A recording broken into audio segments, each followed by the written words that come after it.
My name is Alicia, and the night my life shifted forever began with a key turning in a lock. It was not just any lock, it was the front door to the house my husband Damon swore was ours. A home he promised we would build memories in. A home he said belonged to both of us. But I knew better. I stood in the darkened hallway, listening as Damon's footsteps echoed across the polished hardwood floor. He carried himself with the swagger of a man who thought he controlled everything. He flicked on the light, tossed his coat across the arm of the sofa, and checked his phone before sighing with relief. Relief because he thought I was asleep. Relief because he thought his lies were safe. That night I had already gone through the filing cabinet in his office. I had already slipped open the sleek black folder marked property. Inside was the truth. His name, only his name, printed on every deed, every mortgage document, every line that mattered. My name was nowhere. The house was never ours. It was always his. And the cruelest part? He had known all along. He had looked me in the eye, sliding the silver band onto my finger during our wedding vows, and said, "Everything I have is yours." That lie echoed in my chest like a drumbeat. I had given him years of loyalty, late nights building his business plans, mornings packing lunches, afternoons paying bills.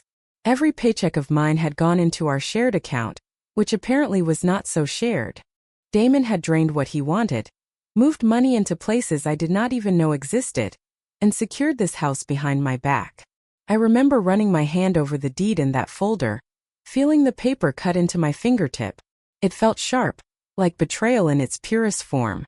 But instead of collapsing, instead of screaming, I made a choice. That night, as Damon poured himself a drink and scrolled through his phone, I stood silently at the top of the staircase and whispered to myself, "You wanted the house, Damon. Fine. But when I'm finished, it will not be yours. It will be mine. Every last brick, every last shingle. And I'll take your reputation with it." I gripped the railing, staring down at the man who thought he had fooled me, and I felt something I had not felt in months: power. This was not the end. It was only the beginning. I did not sleep. I sat on the stairs and listened to Damon hum in the kitchen while ice clicked in his glass. He scrolled. He smiled. He texted someone, "We are on schedule." Then he turned off the light and went to bed like a man whose future had already been measured and cut. When the house went quiet, I opened my laptop. I typed the county recorder's site, slow and careful, as if the keys could betray me. I searched our address. The screen blinked, then filled with documents. Deed, mortgage, rider, all stamped and time-marked. Every single line named him. Not me. Not us. Him. I clicked through each page with a steady hand and a shaking chest. The down payment date matched the week I moved my savings into our shared account. The mortgage draft matched withdrawals labeled household. The equity line had a recent draw. The money had gone to a new account I did not recognize. I checked the account numbers in our online banking. One number did not appear anywhere I had access to. Damon had opened a separate account months ago. He was moving money like a magician hides scarves, one hand distracting while the other hand steals. I kept reading. The last file was a letter from a lender. Approved for cash-out refinance. It was recent. It named only him as borrower. The line that broke me was not the rate or the term. It was a sentence near the bottom. Spouse not on title. Spousal consent not required. Someone had built a trap with my money in his name. I leaned back and stared at the ceiling. My mind went quiet. In that stillness, I heard his voice from last week. He had kissed my forehead and said, "Do not worry about the papers. You have enough on your plate." I had smiled and believed him. Belief is a tender thing. Dies once and it stays dead. I was not alone with the screen for long. A soft buzz came from the hallway table. Damon's tablet lit up with a calendar reminder. I watched the words swim into focus. Saturday, 9 in the morning. Listing walkthrough with realtor. My skin prickled. He was not only refinancing. He was preparing to sell. There was a note under the event. Bridge loan clears by Friday. Move her out by 1st of next month. Her. Not wife. Not partner. Her. As if I were a problem to be scheduled between meetings. I opened his email. I knew his passcode. He had given it to me years ago with an easy shrug, never imagining I would need it to defend myself. His inbox was a river of transactions. a moving company estimate labeled confidential, a draft separation agreement from a downtown law firm with a hard reputation. The attached proposal was a masterpiece of cruelty dressed as courtesy. He kept the house. He kept the equity. He kept the car. I kept my clothes and personal items. There was no mention of my savings. There was a line about mutual respect. My hand stayed steady. I forwarded the documents to a clean new email I had created months ago, not because I foresaw this exact night, but because women like me learn to keep a drawer empty for emergencies. I clicked on one last thread. It was with his sister. She will not fight, he wrote. She hates conflict. Paperwork will quiet her. His sister replied with a thumbs up and a heart. I stood and walked to the window. The street was empty. The house looked peaceful from the outside. The truth lived inside the walls like smoke. A car pulled up to the curb. A man in a dark jacket stepped out. He walked with the posture of someone who knocks for a living. He held a large envelope. He checked the number on our porch. He checked his notes. He climbed our steps. I moved fast and slipped into the study, leaving the hall light on. Damon did not wake. The knock was firm and polite. Another knock.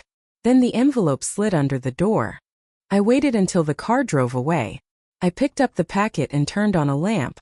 The front page said notice of separation intent and proposed occupancy plan. The dates matched his calendar. The tone was ice. He would file on Monday. He would ask the court to recognize his house. He would request that I vacate. I ran my finger along the signature line. His name. Clean. Confident. A future written without me. I took out my phone and opened the voice memo app. I recorded the time. I recorded the names on the documents. I recorded the line about vacate. Proof is not drama. Proof is oxygen. I set the packet beside the black property folder and stared at them until the pages blurred. When the blur sharpened again, something inside me had shifted. The fear did not vanish. It moved behind a door. In its place stood a new thing. It was small, bright, and immovable. Resolve. I did not wake him. I did not cry. I packed a small bag with a charger, a sweater, and the binder of our tax returns. I slid the black folder into the bag. I slipped my ring into my pocket. It felt heavy and cold. Before I left, I walked to the bed. I looked at the man who had planned to erase me like a note in pencil. I whispered, "You think I will not fight?" The room held its breath. "Watch me." I locked the door behind me. The night air hit my face like water. I stepped into it with one thought beating like a drum. In the morning, I would not call him. I would call someone who could turn smoke back into fire. At sunrise, a new name would enter our house. Attorney. The morning air was sharp, the kind that wakes every nerve. I drove to a cafe 2 neighborhoods over, one Damon never liked. He hated the mismatched chairs and the strong espresso. That made it perfect for me. Neutral ground. Place to think. I spread the papers across the table. The deed. The refinance. The separation notice. Proof upon proof. My phone buzzed with his missed calls, but I silenced them. His panic was not my problem anymore. I opened a notebook and began writing. Every date. Every withdrawal. Every cruel remark about our home. I listed the night he forgot to pay the joint bill. The weekend he lost the savings transfer. The week he convinced me to move my inheritance into our account. I backed it with screenshots, statements, forwarded emails. Piece by piece, I built a wall of evidence. At 9 sharp, I dialed a number a friend had whispered to me months ago, during another woman's divorce. "If you ever need someone who can cut through stone," she had said, "call Attorney Keller." A calm voice answered. I explained fast but clear who I was and what I had found. Silence stretched on the line. Then, "Bring everything. Today." By noon, I sat in a sleek office overlooking the city. Keller was older, with steel gray hair and eyes that missed nothing. He read each document, his pen tapping softly against the desk. When he finished, he looked at me. "Alicia, he is setting you up to lose everything."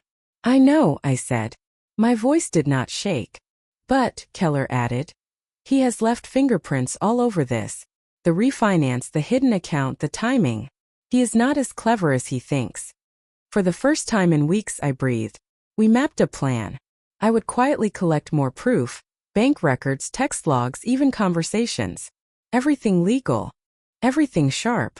Keller explained how we could freeze assets, file motions, and even question the validity of his refinance. My heart pounded with each word.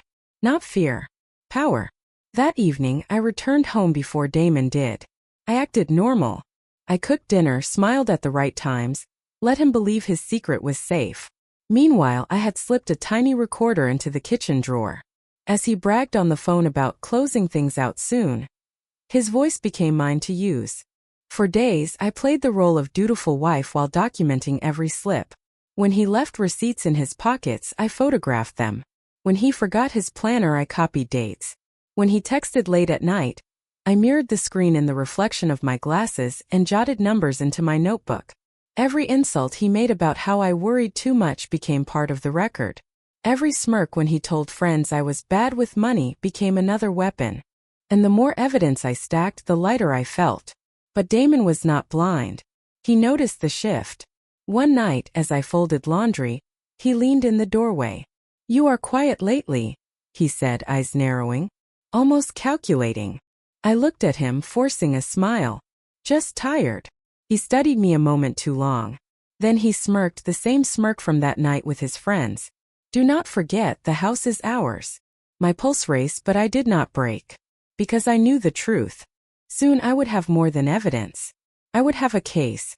And when the time came, Damon would not just lose his lies. He would lose the story he thought he controlled. I did not need sympathy. I needed a team. Keller understood that before I said a word. He picked up the phone and summoned two people. A forensic accountant named Noor. A paralegal named June who can make a courthouse move at dawn. They arrived with quiet faces and empty notebooks. They left with a map of my life. Noor spread my bank statements across the table and began to trace. "Here is your inheritance," she said. "It goes here, then into the down payment. That is clean. We can prove it." Her pen drew a straight line. "Here," she added, tapping a darker circle, "is the new refinance.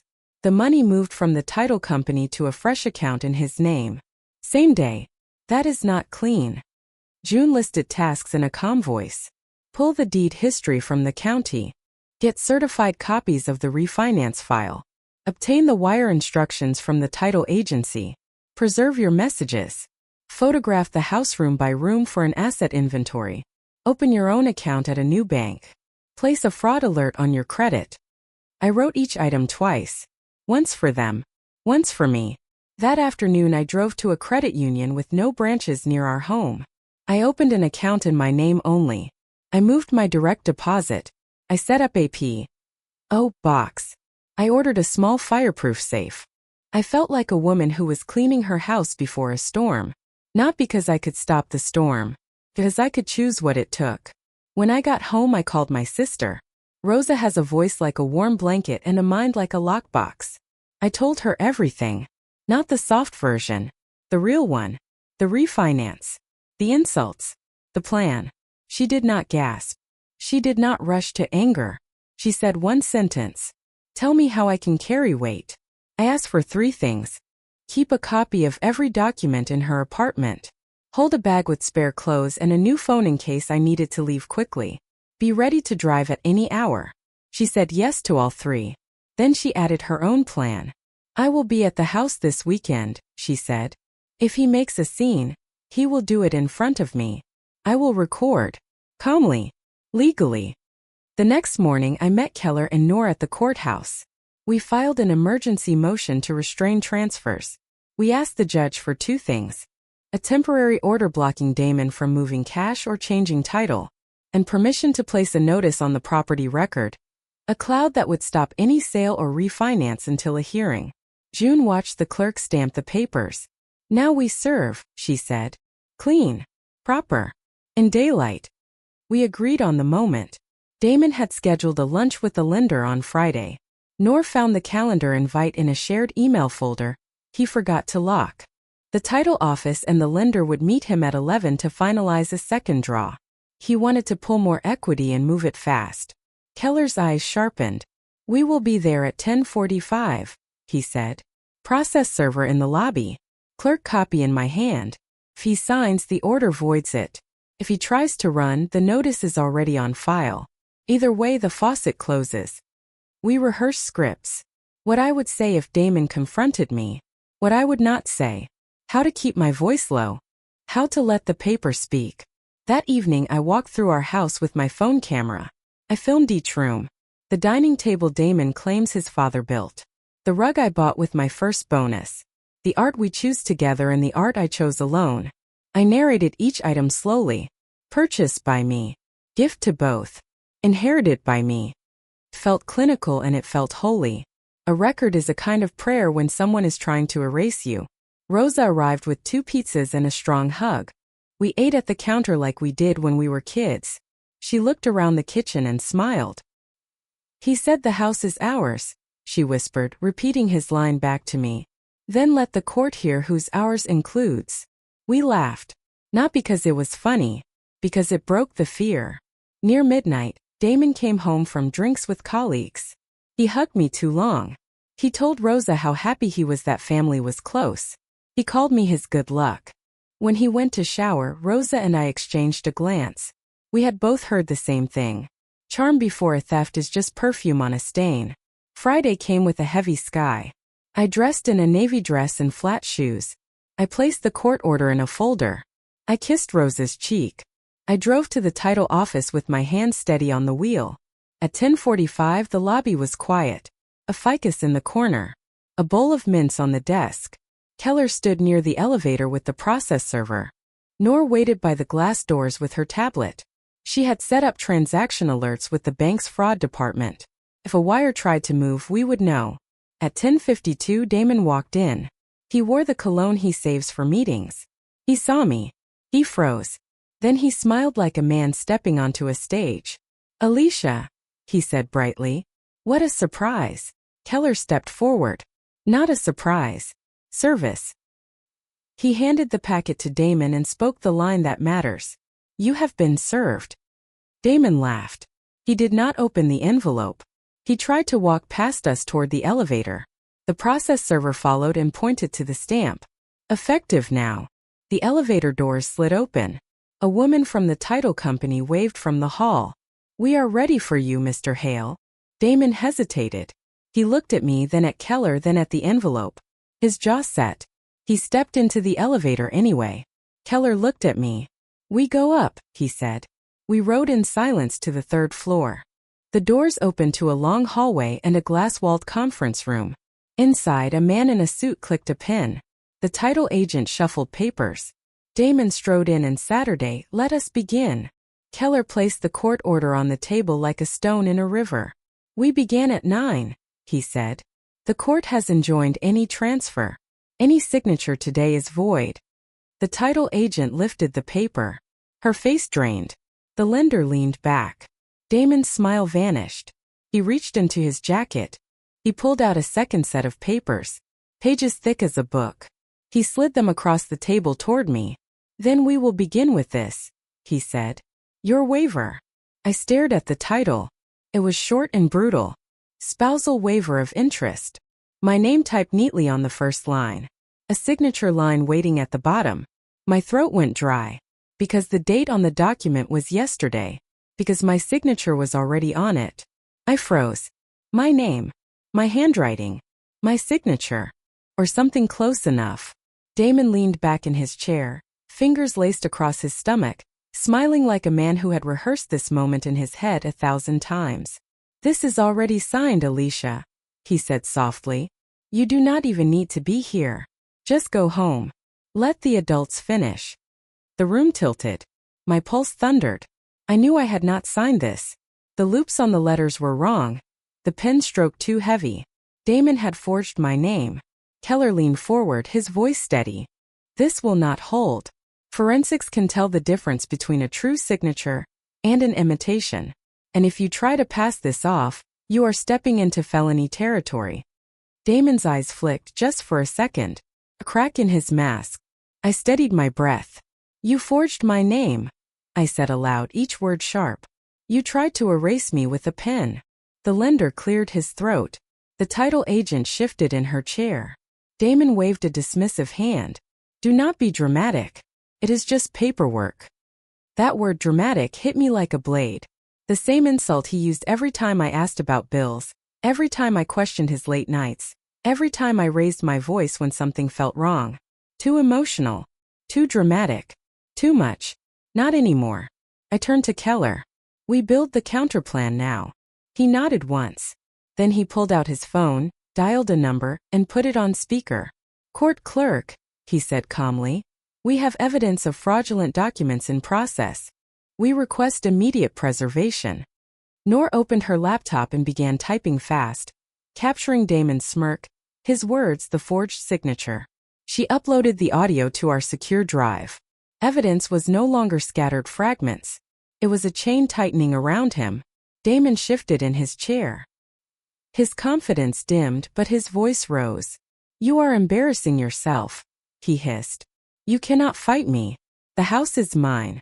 The money is mine. Even the lawyer is mine if I want him. You? You have nothing. I leaned closer so he had to look me in the eyes. I have the truth. And you are terrified of it. For the first time he looked away. That night, back at Rosa's apartment, we gathered around her small kitchen table. The forged waiver lay between us, scanned and secured. Keller explained the path ahead. Forgery changes the case, he said. It is not just property anymore. It is intent. Judges despise intent to deceive. Noor nodded. We subpoena the notary logs. If there is no record of her witnessing Alicia's signature, Damon's defense collapses. Rosa poured tea and looked at me. You wanted to fight, she said softly. Now the fight has teeth. I sat back, my mind racing. I thought about the house, the papers, the cold arrogance in Damon's voice. I thought about the years of trust one had poured into him like water into dry soil. I made a decision. The house was no longer the goal. The house was the stage. If Damon wanted to humiliate me quietly behind closed doors, then I would do the opposite. I would turn his lies into a spectacle. Thanksgiving, I said suddenly. He is hosting his colleagues, his sister, the neighbors. He has been bragging about it for weeks. Rosa frowned. And I smiled. It was not soft. It was sharp. That is when he learns what it feels like to be erased. Not in silence. Not in private. In front of every single person he thought would applaud him. Keller set down his pen. You mean the reveal? Yes, I said. At his own table. On his own night. With every guest as witness. The room fell quiet. The plan was dangerous. It meant walking into his space, into his false confidence, and cutting it apart in real time. But it was also clean. Lawful. Devastating. Rosa finally spoke. Then we make it airtight. No drama. No shouting. Just truth with teeth. Noor tapped the forged waiver. The truth is already sharp enough.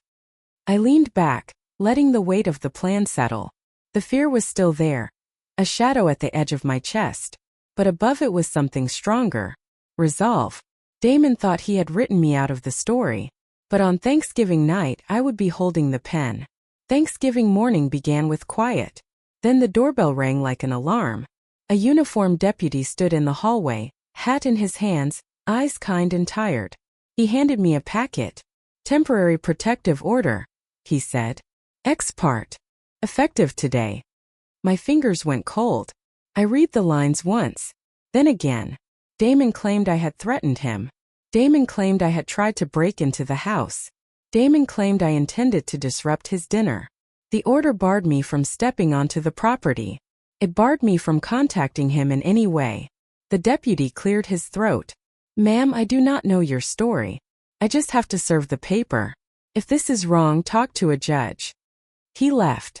I stood very still. The plan cracked in my hands like glass. Rosa was at my side in seconds. What is it? He filed a restraining order, I said. He wants to lock me out of my own house. Her eyes flashed. Absolutely not. I called Keller. He answered on the first ring. I read the wording aloud. He did not swear. He moved. Sit tight, he said. The courthouse has a holiday duty judge. We file an emergency motion now. I need your deed, your driver's license, the text he sent about dinner, and the forged waiver. Noor was already typing. On it, she said. I am building a timeline for the judge. We drove downtown on a street that looked like a postcard. Gold leaves. Bright sky. My stomach was a fist. At the courthouse checkpoint, a guard wished us a happy holiday. I nodded. Speech felt like a luxury. Keller led us to a small room with beige walls and a clock that ticked loud enough to count hope. The duty judge appeared on video. Gray hair. Clear voice. Keller presented the case with clean edges. Owner seeks access to her property. Respondent filed an ex parte order with assertions contradicted by dated messages and a notarized document with facial defects. Facial defects? The judge asked. The notary commission listed on the waiver expired the month before the signature. Nor said, steady and precise. The stamp is invalid. The judge read quickly. Then she looked up.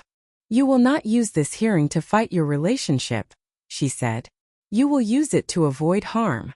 She signed a narrow order. Owner may access the residence for the holiday event. Owner may invite guests. Owner will refrain from physical or verbal confrontation. Any reveal you plan, she added, eyes on me, will be done with restraint. If you raise your voice, you lose the ground you just gained. I understand, I said, and I meant it. Restraint was not a cage. It was a key. Back at Rosa's apartment, we reset the plan. I repacked the sealed envelopes. I checked the time on my scheduled email. It was set to deliver at 6. Rosa looked at the group text Damon had sent to his guests. Her face fell. He moved dinner earlier, she said. He told everyone to arrive at 4. Smart. Cruel. Effective. My timed email would hit long after the plates were cleared. Nor did not blink. We pivot, she said. Physical deliverables first. Digital blast at dessert. We will advance the send time. She opened my laptop. The email platform showed a bright red banner. Holiday send windows restricted. The earliest available slot was 6. Nor tried a manual override. The system would not budge. I felt the old fear reach for me. Not now. Rosa slid a stack of fresh cards toward me. Then we go analog and personal, she said. Hand to hand. Eye to eye. They will not throw a sealed envelope in the trash when the owner places it on their plate. Keller checked his watch. One more thing. Expect a second hit. If Damon filed this order, he will not stop. He may have hired private security. He may call the police the moment you cross the lawn. Carry the judge's order like armor. Keep your hands open and visible. Breathe. We dressed not like warriors. Like hosts. Simple black. Clean lines. Nothing a camera could call hysterical. I tucked the court order into a slim folder with the deed and the forged waiver. Nor packed the audio clips and the notary research onto an encrypted drive and 3 identical USBs. Rosa put the sealed envelopes into a canvas tote. Keller slipped a business card into the front pocket of his jacket with a movement that said he had done this many times for clients who had been told to sit down. We pulled into the neighborhood just before 4. Cars lined the street. Laughter lifted across the hedges. The house looked like a magazine cover. Warm windows. A wreath. A table set under the backyard lights. My table. My lights. My name on the deed. A man in a black jacket stepped from the porch. Security. He held up a palm. Guest list, he asked. I am the owner, I said, and held out the court order. He read it, lips moving.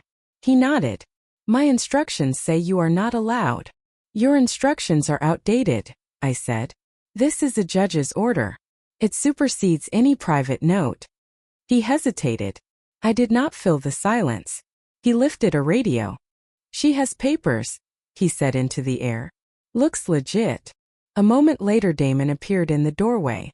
He had chosen a sweater that made him look gentle. He was not. His smile was thin. Turn her away, he told the guard. She is not invited. The guard held out the papers. Sir, the court says otherwise. Damon glanced over the pages. For a moment he fumbled the performance. He stepped aside. Fine, he said. If she wants to humiliate herself, let her. I stepped past him. The scent of rosemary and butter filled the hall. Guests turned. Conversations paused, then resumed in that brittle way people use to pretend nothing is wrong because everything is wrong. We reached the backyard. Candles flickered along the table. Place cards and calligraphy. My handwriting. I stood at the head of the table and read the names. My sister would have been proud of the loops. Damon lifted his glass. Friends, he said, voice rich and easy. Thank you for coming early. I wanted a quiet moment with my closest people. Tonight is not just about gratitude. It is about new beginnings. Rosa touched my elbow. Now, she whispered. Wait, I said. My heart had learned patience. Damon smiled wider. He set his glass down and reached for a small velvet box. The guests murmured. He turned toward a woman I did not know. She wore a red dress and my grandmother's bracelet. My breath caught. Who is she? I whispered. Noor's eyes hardened. The pivot, she said softly. Damon took the woman's hand. To the woman who stood by me while my life was complicated, he said. He opened the box. A diamond caught the candlelight. Will you marry me? The woman gasped. The guests gasped. Rosa squeezed my arm so hard it hurt. Damon looked at me when he said the next line. He wanted to watch me break. I did not break. I stepped forward, lifted my folder, and set it on the table beside the ring box. Before you answer, I said, calm and clear, there is something every person here needs to see. The backyard froze. Forks hovered midair. Wine glasses trembled in nervous fingers. Even the candles seemed to lean toward me. Damon's hand, still clutching the velvet box, stiffened as though the diamond itself had turned to stone. I slid the folder across the table. My movements were slow, deliberate, like the countdown before an explosion. Inside, I said, is the truth Damon has hidden from all of you. From me. From this woman he dares to propose to while my name is still etched on the deed of this house. Gasps rippled across the table. Damon tried to laugh, but the sound cracked. She is upset, he said to the crowd. She is confused. Please forgive her. Tonight is not the place for drama. That word again. Drama. I pressed the folder open and drew out the forged waiver, holding it high enough for everyone to see. This, I said, voice steady, is a fraudulent document Damon filed. It claims I gave up every right to this house. Look closely at the notary stamp. Expired before the date listed. A forgery. My signature faked. This is not drama. This is crime. The woman in the red dress paled. What is she talking about? She whispered. Damon's grip on her hand faltered. Keller stepped forward, laying another set of papers on the table. Court orders, he announced firmly. Filed, stamped, and active. Effective immediately. Damon is barred from transferring assets or selling this property. Any attempt is void. Any further action could lead to charges. The table erupted. Guests muttered, exchanged sharp glances. Some pulled out phones. Others shook their heads in disbelief. Damon slammed his palm against the table. The plates rattled. You think this makes you strong? He snarled at me. You humiliate yourself. You ruin this dinner and everyone will see you for what you are. A bitter woman who cannot let go. I leaned closer, my voice sharp as glass. No, Damon. They will see you for what you are. A liar. A thief. A coward who forged his wife's name and tried to strip her of everything she built. I reached into the folder one last time and produced the USB drives Noor had prepared. I handed them down the table like communion. On these drives are recordings, bank transfers, notarized documents, and the evidence of his deception. If you doubt me, see for yourself. Tonight is no longer his stage. It is mine. The woman in red pushed back her chair. Is this true? She demanded. Damon grabbed her wrist too hard, too fast. The guard at the edge of the lawn stepped forward. Damon froze, realizing he was not untouchable. Rosa spoke up, her phone raised. It is already backed up online. The files are secure. You cannot bury this, Damon. Not with force. Not with charm. Not with lies. The silence that followed was suffocating. Then one by one people stood, not with Damon but away from him. Chairs scraped against stone. Conversations rose in urgent whispers. His sister shook her head in disgust. His colleagues avoided his eyes. The neighbors whispered words like fraud and shame. Damon's face darkened. You think you have one? He spat at me. You think this ends me? I straightened my shoulders, meeting his fury with calm. It does not end you, Damon. But it ends us. And it ends your masquerade. The woman in red tore the bracelet from her wrist and dropped it on the table. The diamond box clattered to the ground, forgotten. She walked away without another word. Damon stood alone, surrounded by the debris of his own lies. And I stood taller than I ever had, the truth glowing brighter than any ring could. The silence broke like a dam. Guests erupted into a storm of voices. Shocked, angry, confused. Chairs scraped back, glass clinked against wood, and whispers turned into accusations. The Thanksgiving table that Damon had prepared as his stage became a courtroom he could no longer control. His sister slammed her napkin on the table. "You forged her name? Damon, what have you done?" One of his colleagues leaned forward, his face red. "You asked me to invest in your next project. If you can forge your own wife's signature, what would you do with my money?" The neighbors who had once admired Damon's charm turned to each other, muttering words like fraud, criminal, liar. Phones were out now, capturing every moment. Some recorded video. Others typed furiously, broadcasting his downfall before dessert had even been served. Damon's mask cracked. He raised his voice over the chaos. "None of this matters. It is private business. She is just bitter because I left her. You all know how women get when they cannot move on." The woman in red stepped forward. Her hands shook, but her voice was sharp. "You told me the house was yours. You told me she was gone." Her eyes burned with betrayal. Was any of it true? Damon reached for her hand, but she pulled back as if his touch carried fire. She turned and walked out through the garden gate, her heels striking the stone like a gavel. Rosa leaned close to me. "They are watching you now," she whispered. "Every word, every move. Do not waste it." I rose from my chair. My knees should have buckled, but instead they held me like steel. I let the silence gather, let the murmurs quiet. Then I spoke. For years Damon mocked me. He dismissed me. He told me I was dramatic, emotional, foolish. He told me this house was ours while he erased my name. Tonight you see who he really is. And tonight I take back not just what he tried to steal but my voice. I lifted the forged waiver once more and placed it in front of Keller. "This is going to the court. This is going to the district attorney. And every person here will be a witness to what was revealed tonight." Damon lunged forward, his hand outstretched for the document, but the guard intercepted him with a firm step and a warning glance. Damon froze, his own table suddenly foreign territory. Then Keller spoke, his voice carrying authority. "Ladies and gentlemen, what you have witnessed is evidence of fraud, deceit, and manipulation.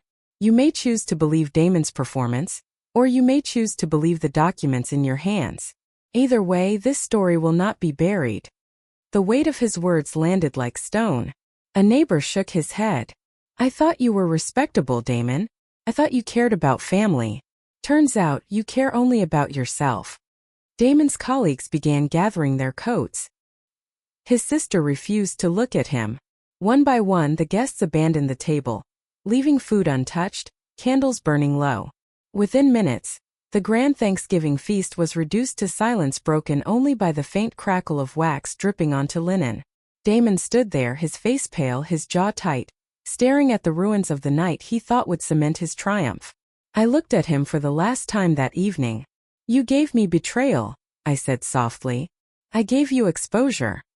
The guard opened the gate, and the guests filed out, their whispers trailing like smoke. By the time the last candle sputtered out, Damon was left alone in the glow of a fire he had lit and I had fanned into a blaze. But as I walked away with Rosa, Keller, and Nor by my side, I knew this was not over. The documents were secured, the truth was out, but tomorrow held the next battle. Because Damon, stripped and cornered, was not the kind of man to surrender quietly. And I was not the kind of woman to back down. High Voltage Part 8 length. 480 characters. High Voltage ending cliffhanger. Damon is publicly destroyed, but the war is not over. Tomorrow promises the legal. Morning sunlight spilled across Rose's kitchen table, but the warmth could not erase the tension coiled in my chest. The night before replayed in fragments, Damon's face crumbling as the crowd turned, the woman in red walking away, the sound of my voice echoing louder than his lies. But now came the aftermath. My phone buzzed nonstop. Dozens of messages. Some from neighbors who had filmed the dinner. Some from guests apologizing for believing Damon's charm. One message stood out. It was from a local reporter. "We heard there was an incident at your house. Would you be willing to comment?" My heart quickened. The story was already spreading. Keller arrived with 2 cups of coffee and a folder thick with papers. He set them down like weapons. "Damon's side will move fast today. Expect counterclaims, expect slander. But remember, we have the documents. You control the truth." Noor turned her laptop toward me. On the screen was Damon's company website. Overnight, 2 clients had pulled their logos from his portfolio. "The fallout has begun," she said. "His partners are walking away. He built his reputation on integrity, and last night ripped it apart." Rosa leaned in, her hand warm on mine. "Alicia, the question now is how far you want to take this. You have already won the crowd. Do you want the courts to finish the rest?" I thought of the forged signature, the smug way Damon had smiled at the dinner table, the years of being silenced in my own home. I nodded. "Yes. We go all the way." By noon, Damon made his move. A statement appeared on social media. His words were predictable. "My estranged wife caused a scene at a private gathering. Her accusations are baseless. I love my family and remain focused on my future." I read it aloud. Rosa laughed bitterly. "Future?" "His future is court dates." Keller drafted our response carefully, measured and sharp.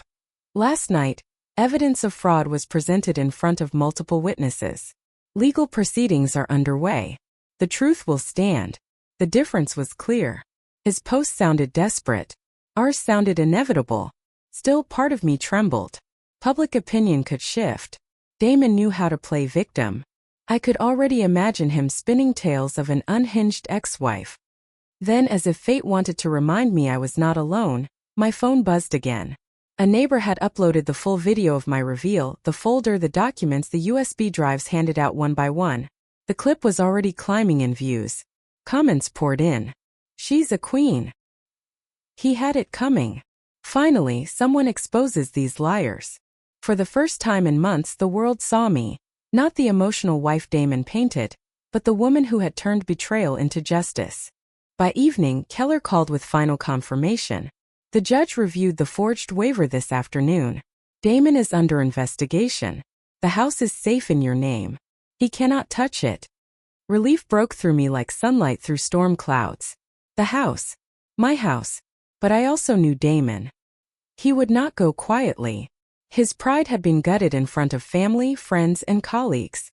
He would look for a way to claw back. As I stood at the window watching the sky turn crimson, I whispered to myself, "Try, Damon. Try anything. I am ready." Because this battle was no longer about walls and deeds. It was about voice. And mine was louder than his now. 2 weeks later, the courthouse steps gleamed under a pale winter sun. Reporters clustered like vultures, cameras flashing, microphones stretching forward.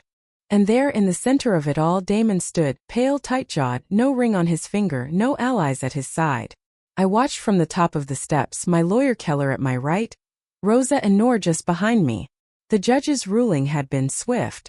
The forged waiver was declared null. Damon faced charges for fraud. His accounts were frozen. His career shattered. He looked up at me once. There was no fury in his eyes anymore. Only something smaller. Defeat. I stepped forward, my voice clear, steady, carrying across the crowd. For years I was told I was too emotional, too dramatic, too much. But the truth is never too much. It is enough. Tonight and every night it will be enough. The cameras clicked like thunder. People leaned closer, waiting for more. And in that moment I understood revenge was not screaming, not chaos, not fire. It was silence after truth, heavy and undeniable. That night I returned to my house, the house Damon tried to erase me from. I walked room to room, touching walls, windows, the kitchen table where I once felt small. It was mine again. Not because of paper, but because I had reclaimed my voice within it. At dinner, Rosa poured wine, Noor laughed, Keller smiled. My circle was smaller now, but unshakable. I realized Damon had lost more than property. He had lost the power to define me. And me? I had gained something stronger than walls or deeds. I had gained myself back. So here is what I will tell you, the one listening to my story now. If someone tries to silence you, to shrink you, to erase you from your own life, do not let them. Gather your truth. Stand with your allies. Build your plan. And when the moment comes, do not whisper. Speak so loud their lies collapse under the weight of it. Because revenge is not just about taking back what they stole. It is about taking back you. And that is a story worth telling again and again.